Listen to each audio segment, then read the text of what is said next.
Hey, this is Julia Rebecca Miron, aka the Messy Meditator, and this is the Messy Meditator Podcast, where I'll be getting into the topics of mindfulness, messiness, and life. So let's get into it.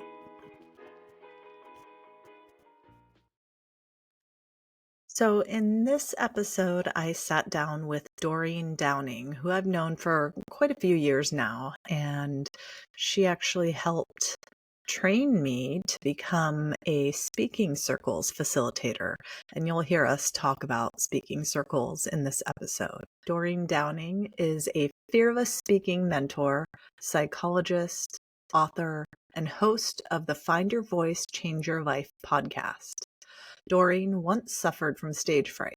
In conquering her fear, she found her voice and discovered that being connected to her essence, the authentic self, is the key to relaxed and confident speaking. She is passionate about helping others overcome anxiety and express the amazing essence of who they truly are so they can speak up and be heard. Dr. Doreen Downing, thank you for being here. Oh, I love hearing that. It reminds me that I really am passionate, and it is based on my own life experience. So I'm glad to be here with you and see where we go with this topic today. Yes. So I have had the pleasure of knowing Doreen for a few years now. She helped train me in speaking circles, which is a unique and what I consider profound approach to public speaking or just speaking, really. And it totally changed my life. The Find Your Voice, Change Your Life podcast is the perfect name because that is what happens. And I have a few topics about the voice that I'm excited to talk to you about. I've wanted to talk to you about for a long time, actually. But before we go down that road, I want to dive into you a little bit more in your path. And so while you don't explicitly call what you do mindfulness, I think it is in a way a mindfulness practice because it's about speaking from presence, and presence and mindfulness are basically one and the same. And so I'm curious which came first, the presence practice or the finding your voice? And how did you embark on this path to where you are now? Great question. That takes me all the way back to when I was in my program at San Francisco State getting my master's in counseling before I even went on and got the PhD in psychology.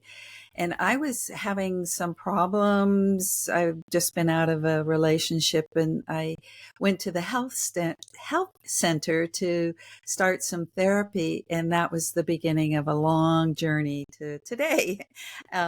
I would say that the therapist I found and eventually have this long-term relationship with is a mindfulness teacher about, at the time, I mean, this was, I don't know, 78, 98, 78, 1978. How many years ago is that? We don't have to count. Yeah. Okay. So it was the beginning of my journey to heal and be more fully comfortable being myself out in the world was with a therapist who was based in mindfulness. And I'd already been drawn to Buddhism because I had lived in Malaysia. I never knew that about you. Yeah, as a Peace Corps volunteer, and took my first meditation class in Singapore. So I was already leaning towards that and seeing that personal development and personal growth had to do with, I think, what we now call mindfulness. At the time, it was called awareness. I don't even think, that many years ago, we called it mindfulness. Yeah. But so that was the beginning. And I think that individual work and becoming more self-aware, more, self-regulated, learning about who I am, and not only who I am, but what's possible, the depths of what's possible, even, what is the soul actually. So I would say, first of all, was my introduction and attraction to what we now call as mindfulness. And then where did the finding your voice come into it? Well, I think somewhere along the line, I realized that even though this was later on, many years later, after I got my PhD and had a pretty successful practice in Berkeley, California, and was still seeing this therapist, I realized that I was hiding in my office behind my PhD, and what I was hiding was that I was really more of a sensitive type, quiet type, and I avoided any public speaking, even around, you might say, the extended family dinner table. There wasn't a lot of room for me. Other people were more verbal. Uh, there was just it was harder for me to find space to be myself, even around some family situations. So you just navigate as a quiet person, you just kind of, and psychology, hello, that was my strength. So no wonder I picked it as a profession. I could listen deeply to people and pull out really amazing kind of insights by the way that I know how to listen to people. So, but at the same time, to answer your question around, well, so what about finding your voice? I would say that I came to a point when I realized that I was kind of hiding in my office, doing work that was comfortable. And there are stories about how I tried to go out into the world. And when I was diagnosed as a diabetic, I realized that it would be great if I could go out and be on the speakers bureau. But I never completed the training, because when we got to the last time, we had to come and give the talk that we were going to be giving out in public to various populations who might have benefited from what I had to say about my journey to discover, hello, I was a diabetic. I didn't know it. I just couldn't do that last class. So I just held myself back and didn't step up to that. And, eventually enough of those opportunities come a knocking, and at some point I said, okay, I need to take my first class on overcoming the fear of public speaking. And that was at a local community college after I had a PhD in psychology. And so did you know right away that you wanted to do something with that professionally, or was it No, no, no. I how just, long did it take? well, let's see. It was several years, actually. I was working on myself, getting stronger inside. I Mhm. did Toastmasters and spent several years there learning how to give speeches, which that really wasn't what my journey was about, actually. I mean, that was part of it, but I realized that where I was still afraid was deep down inside, and I needed to do a deeper dive. And I think that eventually that's how mindfulness and awareness came to play, was that doing that self inquiry and listening to myself, being with myself, being able to quiet myself so I could hear, why was I still afraid so deep inside of me to come out? And I would say that I did, beyond Toastmasters, I did acting classes, I did improv classes. And then this invitation to uh, Lee Glickstein's speaking circles came across my desk, only they called it transformational speaking circle. I'm not even sure he called it speaking circles at the time, but it was about it was a transformational experience. And that's what I wanted was, something's holding me back. I want to transform my ability to be more expressed in this world. And that was the beginning. That was the beginning of an opening to more depth, more inner work. And it was pure exposure, I think, that in a safe place, that had me come back over and over and over to the speaking circle process. And then I'm assuming once you experienced that, that was probably more of the moment where it was like, oh, this is what I want to do more of. Because Yeah. that was my experience with speaking circles, is like, there's something here for me. Yes. Yeah. And it was the experience, like you say, the experience of it. It wasn't anything you could read about and get. You really had to put yourself smack dab in the middle of this room that where you feel like your fear is overwhelming you, but then you realize that people are listening in a new way to you. They aren't listening for content. They aren't listening for the ums. They aren't listening to give you evaluation at the end of your speech, because it really wasn't about speeching. It Yeah. was about being with yourself and with a listener in such a way that this now moment that is shared, and we call that relational presence, that now moment that is shared is that we are both listening to what is coming through me or up from what's inside of me, which is a whole new way of speaking. So it gave that little that little one, that little precious one who is hiding, room to come out and say hello. Oh, hello. It's the Michelangelo thing about the angel in the marble. Is like, oh, hello. Yeah. Hello, angel in there. I love that you mentioned improv also, because after I got involved in speaking circles, I joined an improv group for a little while. It was very low key, but I think there's a lot of overlap with speaking circles, improv, mindfulness, all of those things, which it's really kind of about getting out of your head. And with the improv, there's like a playfulness to it. How do you feel like the improv helped shape what you do too?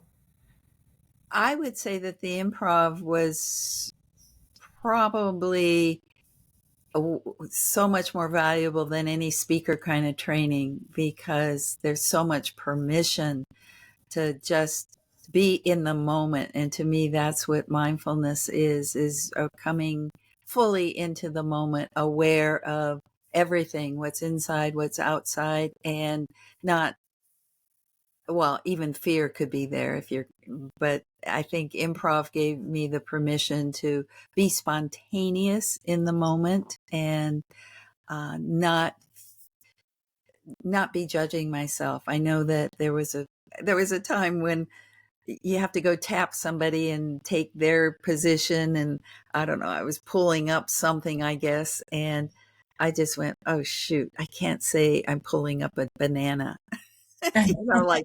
Like a big fish or something. So, in that moment, I said, "Oh, this banana is so heavy," and everybody laughed, and that was a shocker for me, that I would say something so ridiculous, so silly, so nonsensical, and people would enjoy that moment or laugh.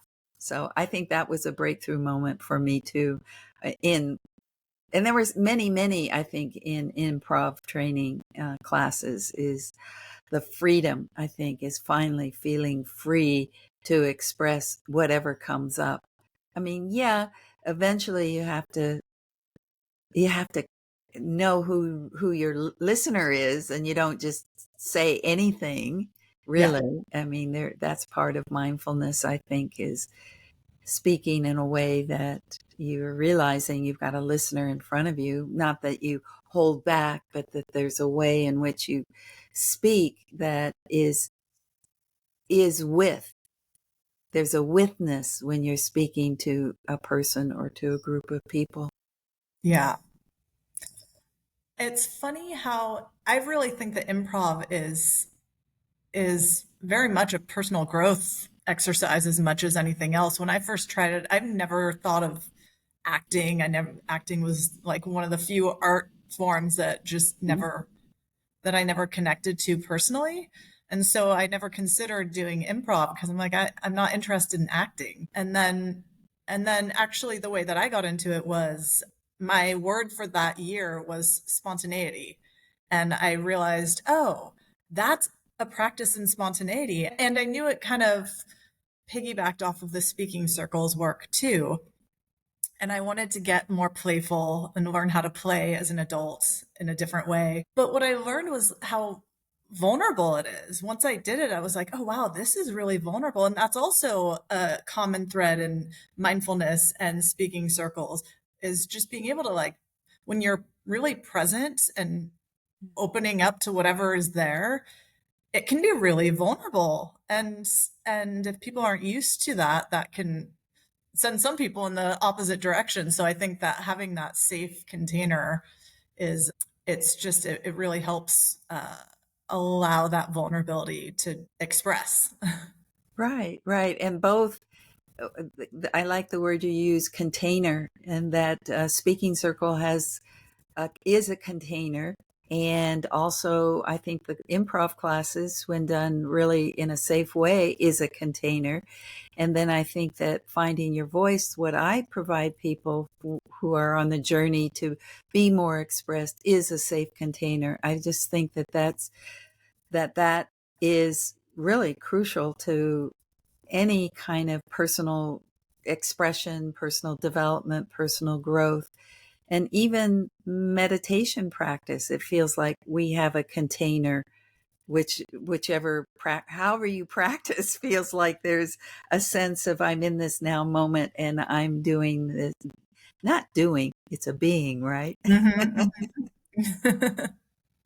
Yeah, being with this now moment and opening up myself to what is here now. And I think the speaking circle, the improv, and the Find Your Voice program is about then the find your voice. If you can be in the now and you do feel more free, which would be from improv, then the speaking, what you notice, and speaking in a way that's got compassion in it or clarity, so that speaking becomes, I think, way more possible for people because they are more able to be mindful, be present in this now moment, and to be spontaneous. Yeah, and I think safety is, if someone feels safe, it's like you can do almost anything if you feel safe, right? It's like that on a deeper level, it's not feeling safe on some level that holds people back from so many things, whatever it is in their life. And speaking is a huge one, and using your voice is a huge one for a lot of people.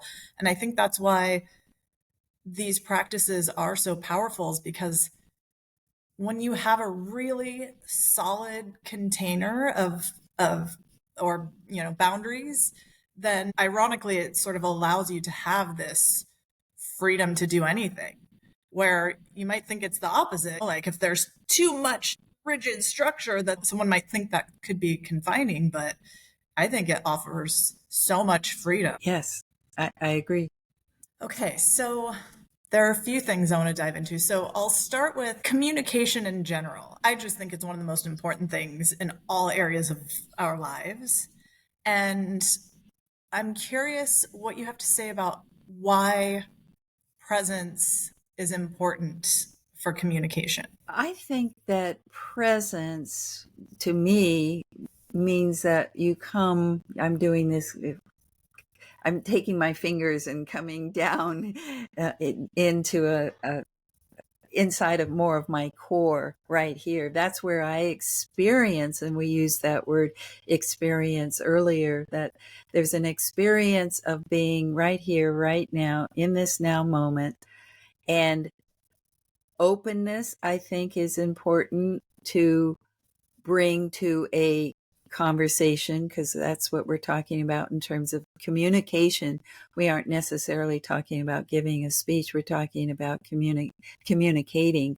And so that right here, right now, if I am in tune with all of what's happening for me as I enter into, let's just say, a conversation, then I can know myself so much more about what it is that I'm feeling, what I know, what I want to contribute, what I want to say.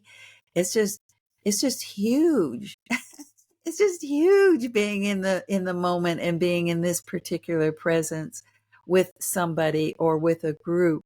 And then one of my words for this year is truth.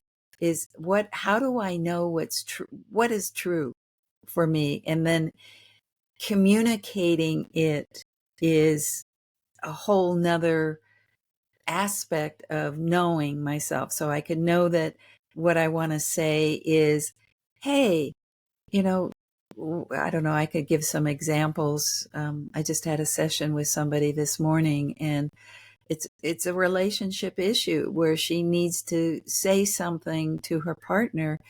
And in our work, she's really clear now that she is what she has to say. But then how do you open up a space with somebody so that there's listening also on the other side, not just a speaking to, but so how do you do that? You might say something like, I've been thinking about whatever it was the issue is, and I'd like to open up a conversation with you to talk about it. So, like, how do you enter into communication? To me, feels like part of communication. And then not only just then the expression, it's noticing how, and this is mindfulness, I think, noticing how the person received it.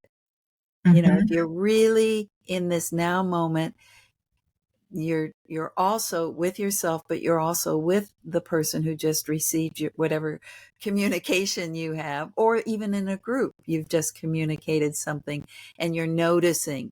That's what mindfulness is. You're noticing what was it received or not. And you could say, boy, what I just said seemed to not land.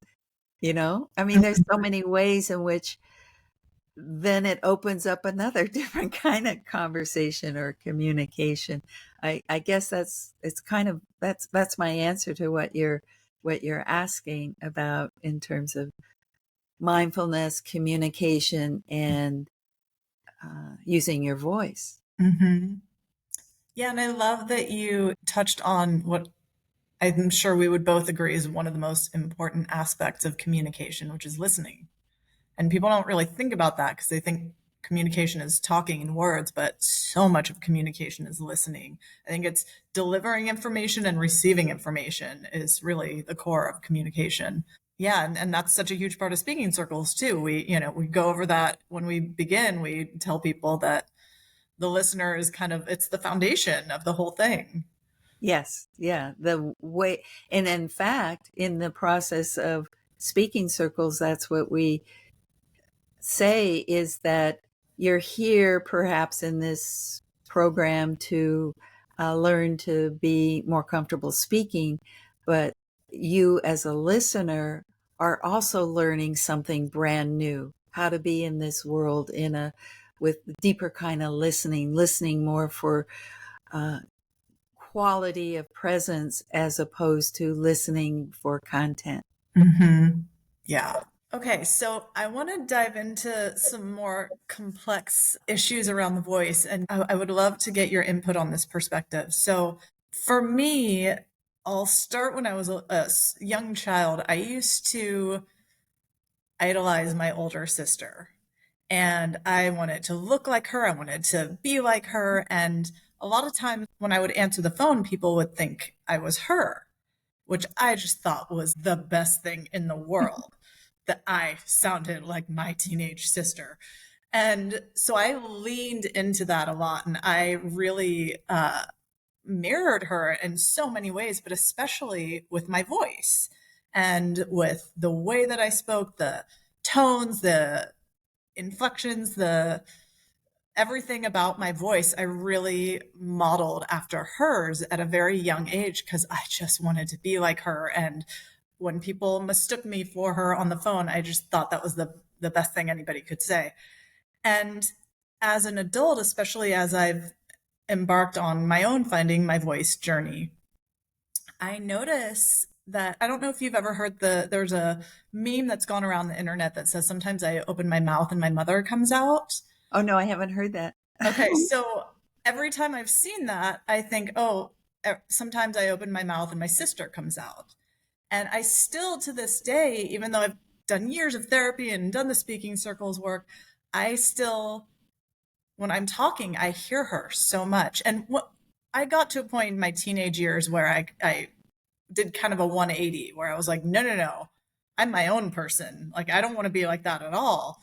And in my own, journey with therapy and all of that, I went deeper into trying to find who I really am. But I still, to this day, when I hear myself talk, I'll hear her. And when I'm around her, it's even stronger. Like, I just naturally kind of go that way. And for me, it actually makes me sad because I'm like, I don't know what my true voice is because it's her that I hear when I come out. And so I have my own thoughts around that, but I would, because I'm sure there are other people that feel that way and probably don't even have the language for it or realize it. And I'm just curious your perspective on something like that when Yeah. it comes to finding your own voice. Well, first of all, it seems like that which is out there in the world, like that meme that you just mentioned, it wouldn't catch my eye because I don't have that issue, right? So that was my first thought, that what we see out there and what catches our attention is something we're still working on, or has some meaning for us because we can relate to it, and that you just described it perfectly. So in terms of early on, it feels like what we call enmeshment, because because voice doesn't just happen. Voice comes from a state of being, and you so took on the being of your sister because it wasn't just her voice.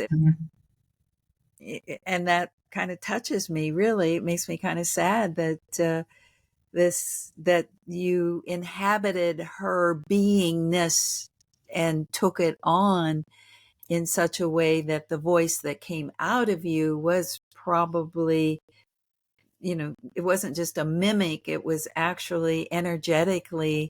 This is kind of a deeper conversation, but I'm happy to go deep. That's my jam.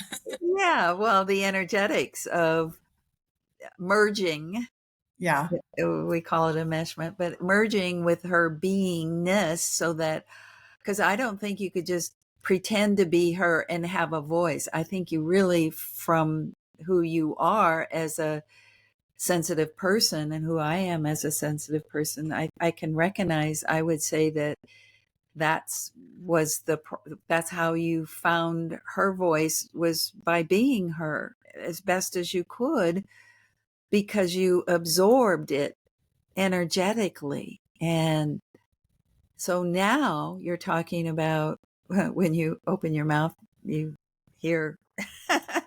So I'm thinking, well, I mean, I'm thinking, well, you've integrated her into your own being, maybe. Maybe it Oh, isn't wow.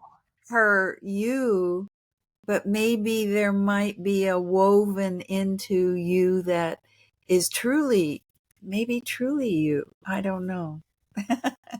Yeah, that's interesting because that's part of my thoughts on it is that we are the sum total of all of our life experiences. I wouldn't be who I am without every single Yeah. person I've ever met, every experience I've ever had, so it's all a part of who I am now. Yeah. And at the same time, I feel like I've come to know myself really well. And yet I still wonder, like, what would I sound like if she had never existed? Who's like, maybe I would have more of my parents' voice, or maybe I would have more of a voice of my schoolyard friends, or I don't know. It's very curious for me, but do you, because I think so much of what you do is finding your own deeper, it's not just your voice, it's a deeper sense of self, I would Yeah. say. Yes. And Uh-huh. so for someone Okay. who's done a lot of this work, do you Uh-huh. have any advice, or maybe there isn't any, maybe the answer is just this is who I am, but do you have advice on discovering my own sound of my voice, I guess, in a different way? Well, remember what I said about the sound comes from the being. Mhm. And I do like the idea that we just came up with. The interwovenness of all life experience makes you who you are, the being of who you are, so that the voice comes from there. But if we want to go even like into, well, what does it really mean to be in your own, we'll call it soul, spirit, essence, that is way I'm just thinking about this out loud with you, Julia, right now. I don't want to use this word, but it's coming up, unadulterated. That's just the purity of presence of you. Does it really have a voice? And I would say yes, that there's an aliveness in it. There's a spirit, a preciousness, a quality that is really like your own precious jewel. Maybe I talk about that sometimes in speaking circles with essence appreciation, is that the quality that shines. I mean, like if you were totally silent, there's a vibration or a radiance of you, and knowing and claiming that radiance, I think, is deeper than this other idea where we came, that all life experience is me. So it would be like mindful of what's the feel or the sensation. And maybe like if we're talking on that level, when you open your mouth and it's the sound of your sister or somebody else, it's like, oh, okay, that just came out. It's not really as, but it's okay. It's like everything's okay, but, and not a but. And I know what it feels like to anchor into my own truth. And I know the sound and the feel and the experience of the quality that is truly just mine. Wow. That actually sort of is a good segue into the other thing that I wanted to talk about with you, which I think has some branches. But I'm sure that in your experience, in all of your experience, you can tell when someone is speaking from an authentic place versus a performative place. And I feel like even if it's just, not public speaking, but having a conversation with someone, I can feel it, how embodied they are in themselves versus how much they're trying to be something other than what they are. And to me, I feel like it's this like energetic wall that's like they're keeping me at arm's length with their voice. Do you ever feel that? Huh. I guess maybe in my circles right Yeah. now, and where I am in my life down the road a ways here, and who I surround myself with, I don't experience that. But I can now, where I'm thinking of, well, where might I experience that? Sometimes it might be like in a networking event, Mm-hmm. Mm-hmm. where the actual kind of who are you really kind of, or are you trying to come across as the elevator pitch or something. Yeah. And so there's the, am I aware of that? That was kind of the question. But then there's also, when I'm aware of it, what do I do with it? Mm-hmm. Um, I'm remembering a time when I was at a conference and I was sitting next to somebody and they were just, I'm using my fingers, blah, blah, blah, blah, blah. Mm-hmm. And I realized that I was being talked at, not with, because I know the feeling of withness. If somebody is open and we have this channel of open communication. And so what I chose to do at that moment is go into just deep, heartful listening to this person who is blabbing. And I realized, okay, this is a moment in my life where I'm just letting the river flow, the river of their words, whatever was going on with them. And at the end of the it wasn't really truly conversation because I was just being deep listener. And they, and it brings up some emotion with me right now, is that they'd never been listened like that. That's partly why they had to keep talking until, I was going to say until I was blue in the face, but I wasn't blue in the face. I was feeling into their, actually, I'll go into it. I was feeling into their pain. They must have some pain that they need to command that much attention. So afterwards, they said to me, boy, I mean, they started to come more into presence by me being more in presence, right? You understand what I mean by that, I think. And it turned out to be more rich. Not that I got space to say who I was or what I had to contribute, but it was neat to feel like I could help shift somebody's self-awareness, that they were able to feel a transformation by the way that they had been listened. I just made an agreement with myself. I wasn't going to sit with the person the next day because I know that they would want to gravitate to me, which they did, and I was not available for it. I just made good boundary. I love that you talked about your presence sort of helped them, because I do think that makes a difference. And once I've learned all this stuff and experienced this stuff about finding my own voice, and I tend to look at things through a psychological lens anyway. And so that's when I started to just notice so much about the voice and other people's voices, and that feeling of, certain voices, some people might call it their phone voice, or, certain voices I feel like put people at arm's length, but that presence, it draws people in. And that can be so powerful, whether you're speaking or listening or whatever it is. It's just, it puts down the walls. Yeah. It feels like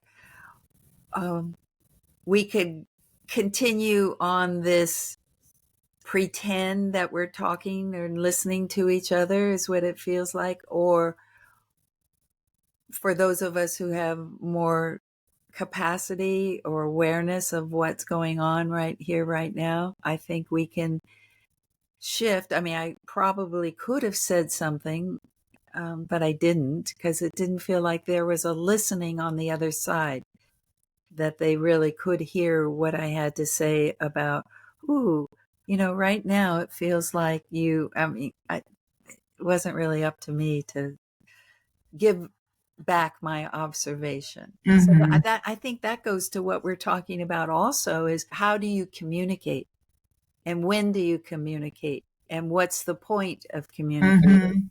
Yeah, one question I use in all of that is I ask myself, or if I'm working with someone, I remind them to ask themselves, is it necessary?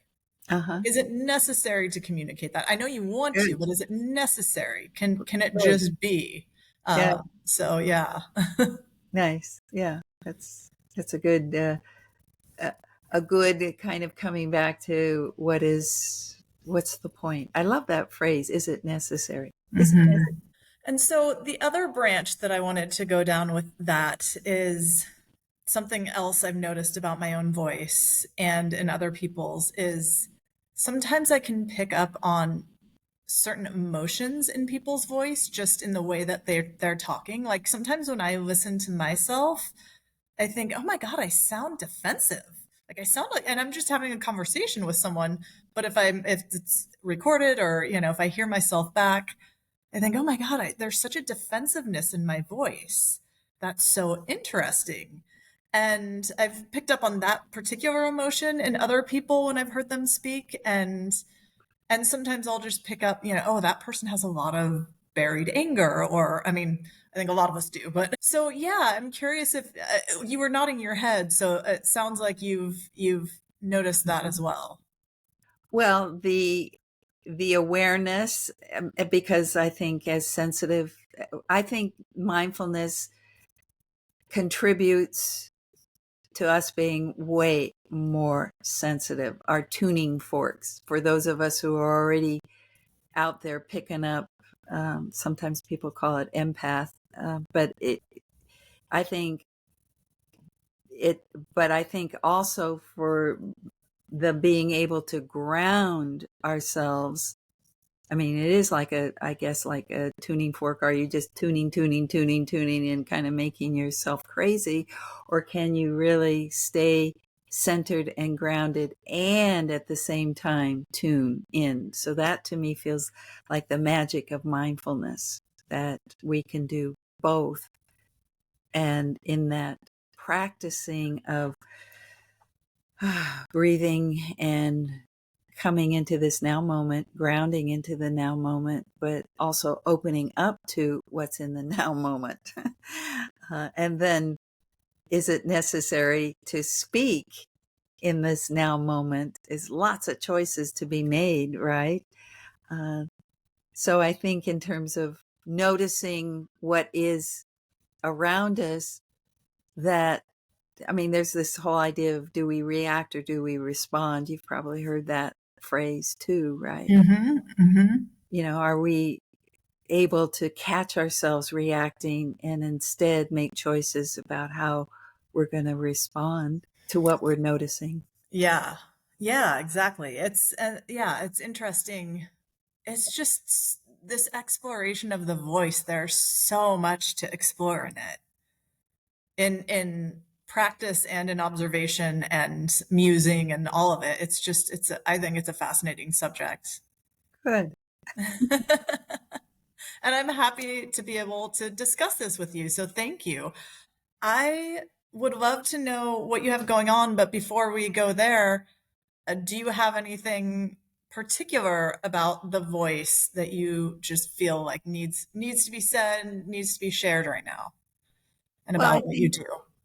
I think in this journey with you today, you know, not knowing really what will be revealed, I think I really like this idea that when we were talking about our life experience coming together as being, yeah, that's, I guess you might say, that is who we are, but who we are at a deeper level is much more coming from source and the essence. So I feel like I'm walking away today with a reminder of that, and that where we're speaking from and who we're speaking with and how we are communicating is, I think mindfulness is key to knowing ourselves, awareness of who we are in this now moment, and being able to be fully present. To me, means being grounded and centered. It just doesn't mean being totally overwhelmed by all the input that I'm getting. It means, I could take a breath and be in the center of this now moment, but very strong in it, because I'm connected to something very deep inside of myself, because I know how to tap down into it. Yes, yes, yes. And so, with that said, if people want to work with you, how can they find you? What do you have to offer them? What would you like to share about how people can work with you? Well, I think the first place that people, and maybe the only place, is DoreenDowning.com, DoreenDowning.com, which is my website. And there you find freebies, and you find how to work with me individually in a one-to-one mentorship program that I've got, that's anywhere from 3 to 6 months down the line, where they get access to all of videos that I give, get access to me weekly in my mentorship program, but also if they just want to have one session, that's possible. And then there's all sorts of YouTube playlists, my podcast. I have a lot that is out there, and people could go from free to a program that's several $1,000s. So there's lots in between, and lots available that I can provide help in overcoming fear and finding your voice so that you can speak up in any situation, whether it's one-on-one or in a large group. Because I like to say that life is your stage. I love that. And I'll just add my own testimonial that that working with Doreen is wonderful, and for anyone who is wanting to find their voice or work on their speaking or communication in any context, I think they should definitely go looking for you. Oh, thank you. Yeah. So thank you so much for being here and having this conversation with me. And yeah, everyone go check out DoreenDowning.com. If you are feeling burnt out or overwhelmed with your life, with the world, with anything, and you're wanting to make a big change in your life and just wanting to learn how to manage the messiness of life and these crazy times, I am going to be teaching the Mindfulness-Based Stress Reduction program, which is an 8-week evidence-based program designed to help manage things like chronic stress, chronic pain, chronic illness, addiction, eating disorders, blood pressure, all kinds of things, and just to help with a general sense of well-being. The program completely changed my life, and I have gone to school to learn how to teach it, and now I am teaching it. I will be co-teaching this session with Danielle Brockman of the Let Go Cure, and this is going to be starting on June 1st is the orientation, and then the classes begin on June 8th. And the 8-week program includes a day-long retreat. And this is all online, virtual. So you can do it wherever you are, from the comfort of your own home, if you're traveling, whatever. So check out my website, themessymeditator.com, and think about joining. It might just change your life.